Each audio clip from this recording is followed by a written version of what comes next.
Hello, this is Evangelist Dr. Robert L. McKim Sr. from Carrollton, Ohio. If you really want to know what a false prophet looks like, look no further than Dr. David Jeremiah. Here's a man that also proclaims to be a doctor that a lot of people look up to, but yet he's a false prophet. Why? I will play something that will clearly show that he's a false prophet and he's teaching false truths. Now, this will be shaky because of the fact my hands are shaky.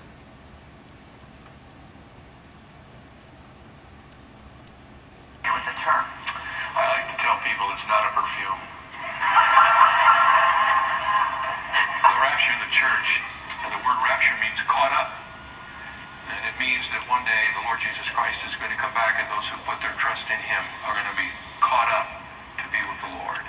1 Thessalonians chapter 4, 1 Corinthians 15, John 14, 1 through 6, all of those passages tell us that one day Jesus Christ is going to come back, and He's going to come into the heavens, and if you're a Christian and you put your trust in Him, you're going to be caught up to be with Him, and you're going to be taken to heaven to be with Him forever. there are signs of the end times, but there are not signs of the rapture. No, the Bible teaches us that the rapture is an imminent event. And that's an interesting word, which means nothing has to happen before it happens. In other words, the rapture could come at any time. How about right in the middle of this meeting, right here, while we're sitting here looking out at New York? But there's no sign for the rapture. The Lord Jesus Christ could come back at any moment. Alright, let's stop right there real quick, or pause this real quick, because of the fact there is a sign. Yeah, people, mainly it seems like a lot of people who are misinformed say there's no sign. That we don't know the hour or the day. Yeah, we don't know the hour or the day, but we are to know the signs and the seasons. The Bible clearly states that many times over. Jesus himself, even in Matthew 24, let me get it up here where you can read it clearly. Matthew 24, and it says right here, it says, when immediately after the tribulation of those days. When? Again, immediately after the tribulation of those days. Immediately after the tribulation of those days. That is a sign that Jesus gave us. The sun will be darkened. The moon will not give off its light. The stars will fall from the heavens, and the powers of the heavens will be shaken. Then the sign of the Son of Man will appear in heaven. Sign of the Son of Man will appear in heaven. See, that's the problem right there. They do not want to read that. These preachers, like Dr. David Jeremiah and Dr. Stanley, they don't want to read that. They skip over that. They also say, what? We're not supposed to go through tribulation.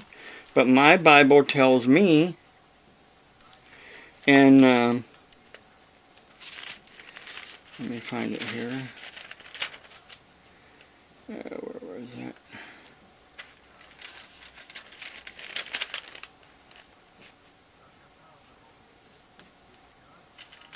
And I'm looking for it again here.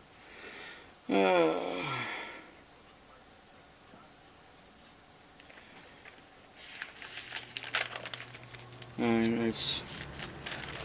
I had it, but of course my Bible is falling apart, and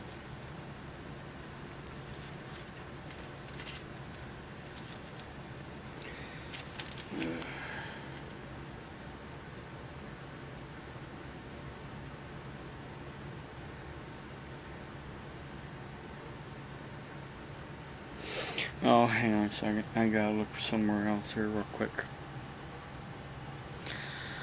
I had it here, and I need to look for it again here. Hang on a second.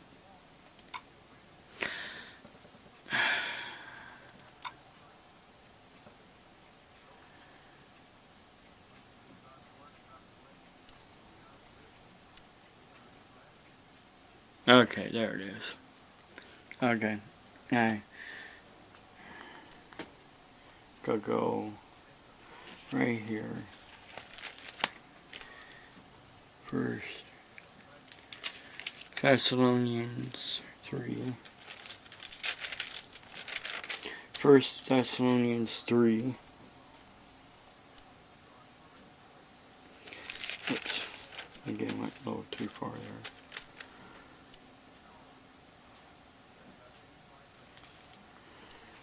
Hang on a second, I'm still looking here. Make sure I'm in the right 3.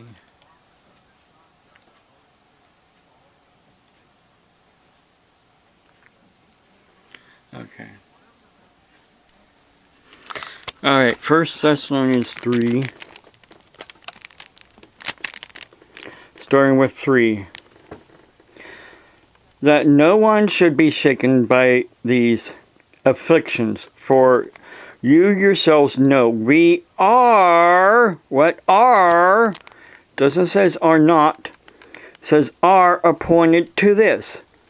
For in fact, which is truth, we told you before when we were with you that we would suffer tribulation, just as it happened, and you know.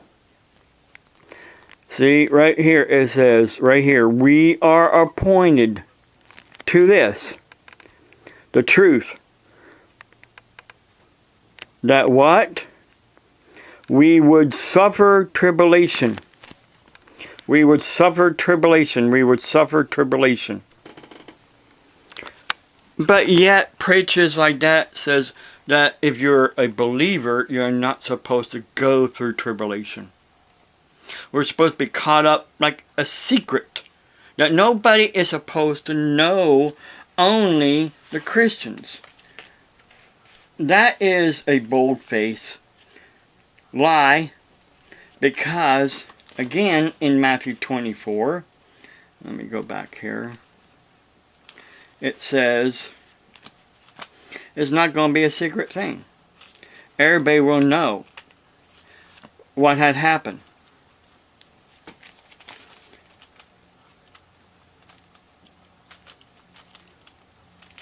It says right here, again, and I will stress this, that it says right here, all the tribes of the earth will mourn, and they will see the Son of Man coming on the clouds of heaven with power and great glory. All the tribes of the earth will mourn. Why? Because they will see the Son of Man, and they will know that the rapture is taking place. The rapture of the church, of the saints, of the elect is taking place. And they missed out. That in their earthly wisdom, they were wrong. So that's why they were mourned. They were basically they would be falling down on their faces and literally crying. But let me play on here real quick what David Jeremiah had to say. It would seem natural then in your book that you progress to talk about the tribulation.